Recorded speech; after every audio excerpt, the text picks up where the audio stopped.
been one of the great forces in history for justice and for peace. And by the way, my mother was born in Scotland, Stornoway, which is serious Scotland. Today, the United States renews our deep bond with Britain, military, financial, cultural, and political. We have one of the great bonds. We pledge our lasting support to this most special relationship. Together, America and the United Kingdom are a beacon for prosperity and the rule of law. That is why the United States respects the sovereignty of the British people and their right of self-determination. A free and independent Britain is a blessing to the world, and our relationship has never been stronger. Both America and Britain understand that governments must be responsive to everyday working people, that governments must represent their own citizens. Madam Prime Minister, we look forward to working closely with you as we strengthen our mutual ties in commerce, business, and foreign affairs. Great days lie ahead for our two peoples and our two countries. On behalf of our nation, I thank you for joining us here today. It's a really great honor. Thank you very much. Well, thank you very much, Mr. President. And can I start by saying that I'm so pleased that I've been able to be here today, and thank you for inviting me so soon after your inauguration. And I'm delighted to be able to congratulate you on what was a stunning election victory. And as you say, the invitation is an indication of the strength and importance of the special relationship that exists between our two countries, a relationship based on the bonds of history, of family, kinship, and common interests. And in a further sign of the importance of that relationship, I have today been able to convey Her Majesty the Queen's hope that President Trump and the First Lady would pay a state visit to the United Kingdom later this year, and I'm delighted that the President has accepted that invitation. Now, today we're discussing a number of topics, and there's much on which we agree. The President has mentioned foreign policy. We're discussing how we can work even more closely together in order to take on and defeat Daesh and the ideology of Islamist extremism wherever it's found. Our two nations are already leading efforts to face up to this challenge, and we're making progress with Daesh losing territory and fighters, but we need to redouble our efforts. And today we're discussing how we can do this by deepening intelligence and security cooperation, and critically by stepping up our efforts to counter Daesh in cyberspace. Because we know we will not eradicate this threat until we defeat the ideology that lies behind it. Our talks will be continuing later. I'm sure we'll discuss other topics, Syria and Russia. On defence and security cooperation, we're united in our recognition of NATO as the bulwark of our collective defence. And today, we've reaffirmed our unshakable commitment to this alliance. Mr. President, I think you confirmed that you're 100% behind NATO. But we're also discussing the importance of NATO continuing to ensure it is as equipped to fight terrorism and cyber warfare as it is to fight more conventional forms of war. And I've agreed to continue my efforts to encourage my fellow European leaders to deliver on their commitments to spend 2% of their GDP on defence so that the burden is more fairly shared. It's only by investing properly in our defence that we can ensure we're properly equipped to face our shared challenges together. And finally, the President and I have mentioned future economic cooperation and trade. Trade between our two countries is already worth over £150 billion a year. The US is the single biggest source of inward investment to the UK, and together we've around $1 trillion invested in each other's economies. And the UK-US defence relationship is the broadest, deepest, and most advanced of any two countries sharing military hardware and expertise. And I think the President and I are ambitious to build on this relationship in order to grow our respective economies, provide the high-skilled, high-paid jobs of the future for working people across America and across the UK. And so we are discussing how we can establish a trade negotiation agreement, take forward immediate high-level talks, lay the groundwork for a UK-US trade agreement, and identify the practical steps we can take now in order to enable companies in both countries to trade and do business with one another more easily. And I'm convinced that a trade deal between the US and the UK is in the national interest of both countries and will cement the crucial relationship that exists between us, particularly as the UK leaves the European Union and reaches out to the world. Today's talks, I think, are a significant moment for President Trump and I to build our relationship, and I look forward to continuing to work with you as we deliver on the promises of freedom and prosperity for all the people of our respective countries. Thank you. Thank you very much. That's very nicely stated. Steve Holland.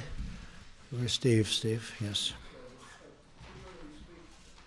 Thank you. You're going to be speaking tomorrow with the Russian president. Yes. What message would you like to convey to him? How close are you to lifting some of the sanctions imposed on Russia over its Ukraine incursion? What would you expect in return? And Prime Minister May, do you foresee any changes in British attitudes towards sanctions on Russia? Well, I hear a call was set up, Steve, and we'll see what happens. As far as the sanctions, very early to be talking about that. But we look to have a great relationship with all countries, ideally. That won't necessarily happen. Unfortunately, probably won't happen with many countries. But if we can have, as we do with Prime Minister May and the relationship that we've all developed, and even in the short relationship that we've just developed just by being with each other, we're going to have lunch, and we've really had some very interesting talks and very productive talks. But if we can have a great relationship with Russia and with China and with all countries, I'm all for that. That would be a tremendous asset. No guarantees, but if we can, that would be a positive, not a negative. Okay? We have, as far as the UK is concerned, on sanctions for Russia in relation to their activities in the Ukraine, we have been very clear that we want to see the Minsk agreement fully implemented. We believe the sanctions should continue until we see that Minsk agreement fully implemented, and we've been continuing to argue that inside the European Union. Okay. Laura? Thank you very much, Prime Minister. Laura Kunsberg, BBC News. Prime Minister, you've talked about where you agree, but you have also said you would be frank where you disagree with the President. Can you tell us where in our talks you did disagree, and do you think that the President listened to what you had to say? And, Mr. President, you've said... We'll see what she says. Mr. President, you've said before that torture works. You've praised Russia. You've said you want to ban some Muslims from coming to America. You've suggested there should be punishment for abortion. For many people in Britain, those sound like alarming beliefs. What do you say to our viewers at home who are worried about some of your views and worried about you becoming the leader of the free world? This was your choice of a question. There goes that relationship. On the issue that you raised with me, Laura, can I confirm that the President, I've been listening to the President and the President has been listening to me. That's the point of having a conversation and a dialogue. And we have been discussing a number of topics. We'll carry on after this press conference meeting and discussing a number of other topics. And there will be times when we disagree and issues on which we disagree. The point of the special relationship is that we are able to have that open and frank discussion so that we are able to make that clear when it happens. But I'm clear also that there are many issues on which the United Kingdom and the United States stand alongside one another, many issues on which we agree. And I think, as I said yesterday in my speech, that we are at a moment now when we can build an even stronger special relationship, which will be in the interests not just of the UK and the United States, but actually in the interests of the wider world as well. Very good. We have a great general who has just been appointed Secretary of Defense, General James Mattis, and he has stated publicly that he does not necessarily believe in torture or waterboarding, or however you want to define it. Enhanced interrogation, I guess, would be a word that a lot of people would like to use. I don't necessarily agree, but I would tell you that he will override because I'm giving him that power. He's an expert. He's highly respected. He's the general's general. Got through the Senate very, very quickly, which in this country is not easy, I will tell you. And so I'm going to rely on him. I happen to feel that it does work. I've been open about that for a long period of time. But I am going with our leaders. And we're going to win with or without. But I do disagree. As far as, again, Putin and Russia, I don't say good, bad, or indifferent. I don't know the gentleman. I hope we have a fantastic relationship. That's possible, and it's also possible that we won't. We will see what happens. I will be representing the American people very, very strongly, very forcefully. And if we have a great relationship with Russia and other countries, and if we go after ISIS together, which has to be stopped, that's an evil that has to be stopped, I will consider that a good thing, not a bad thing. How the relationship works out, I won't be able to tell you that later. I've had many times where I thought I'd get along with people, and I don't like them at all. And I've had some where I didn't think I was going to have much of a relationship, and it turned out to be a great relationship.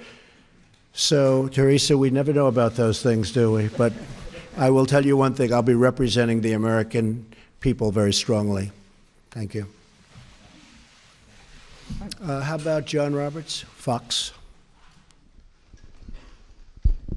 Mr. President, thank you so much, Madam Prime Minister. It's my understanding, Mr. President, that you had an hour-long phone call this morning with President Enrique Peña Nieto of Mexico. Could we get an update on where the relationship is? Further to that, what do you say to your critics who claim that you have already soured a relationship with a very important U.S. ally? And Madam Prime Minister, if I may ask you as well, are you concerned about the state of relations between the United States and Mexico? Sir? Well, I think the Prime Minister, first of all, has other things that she's much more worried about than Mexico and the United States relationship. But I will say that we had a very good call. I have been very strong on Mexico. I have great respect for Mexico. I love the Mexican people. I work with the Mexican people all the time. Great relationships. But as you know, Mexico, with the United States, has out-negotiated us and beat us to a pulp through our past leaders. They've made us look foolish. We have a trade deficit of $60 billion with Mexico. On top of that, the border is soft and weak. Drugs are pouring in. And I'm not going to let that happen. And General Kelly is going to do a fantastic job at Homeland Security. As you know, we swore him in yesterday. We have a really, I think, a very good relationship, the President and I. And we had a talk that lasted for about an hour this morning. And we are going to be working on a fair relationship and a new relationship. But the United States cannot continue to lose vast amounts of business, vast amounts of companies, and millions of people losing their jobs. That won't happen with me. We're no longer going to be the country that doesn't know what it's doing. And so we are going to renegotiate our trade deals, and we're going to renegotiate other aspects of our relationship with Mexico. And in the end, I think it'll be good for both countries.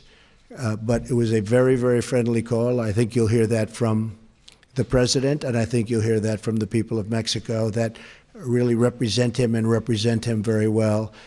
And I look forward to, over the coming months, we'll be negotiating, and we'll see what happens. But I'm representing the people of the United States, and I'm going to represent them as somebody should represent them, not how they've been represented in the past, where we lose to every single country.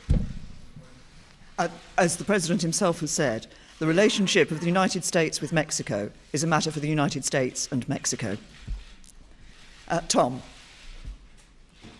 Mr. President, you said you'd help us with a Brexit trade deal. You said you'd help us with a Brexit trade deal. You said you'd stand by us with NATO. But how can the British Prime Minister believe you? Because you have been known in the past to change your position on things.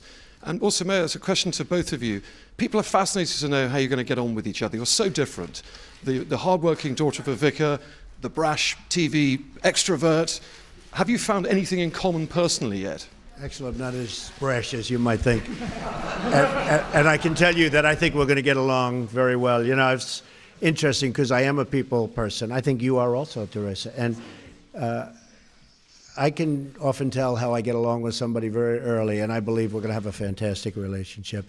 Brexit, and I really don't change my position very much. If you go back and you look, my position on trade has been solid for many, many years, since I was a very young person, talking about how we were getting ripped off by the rest of the world. And I never knew I'd be in this position where we can actually do something about it. But we will be talking to your folks about Brexit. Brexit was an example of what was to come. And I happened to be in Scotland at Turnberry cutting a ribbon when Brexit happened. And we had a vast amount of press there. And I said, Brexit, this was the day before, you probably remember, I said, Brexit is going to happen. And I was scorned in the press for making that prediction. I was scorned. And I said, I believe it's going to happen because people want to know who's coming into their country and they want to control their own trade and various other things. And lo and behold, the following day, it happened. And the odds weren't looking good for me when I made that statement because, as you know, everybody thought it was not going to happen. I think Brexit's going to be a wonderful thing for your country. I think when it irons out, you're going to have your own identity, and you're going to have the people that you want in your country, and you're going to be able to make free trade deals without having somebody watching you and what you're doing. And I had a very bad experience. I had something when I was in my other world. I have something in another country, and getting the approvals from Europe was very, very tough. Getting the approvals from the country was fast, easy, and efficient. Getting the approvals from the group, I call them the consortium, was very, very tough. But I thought Brexit, I think it'll go down, that it will end up being a fantastic thing for the United Kingdom. I think in the end, it will be a tremendous asset, not a tremendous liability. Okay? And just on the question you asked me, Tom, I mean, I think as the President himself has said, I think we have already struck up a good relationship. But you asked what we had in common. I think if you look at the approach that we're both taking, I think one of the things we have in common is that we want to put the interests of ordinary working people right up there, centre stage. Those people who, they're working all the hours, they're doing their best for their families, and sometimes they just feel the odds are stacked against them. And it's that interest in ensuring that what we do, that the economies, our economies and our governments actually work for ordinary working people, work for everyone in our countries. I think we both share that. Thank you very much. Thank you. Thank you very much, everybody. Well, there we are. Donald Trump. We will make America great again.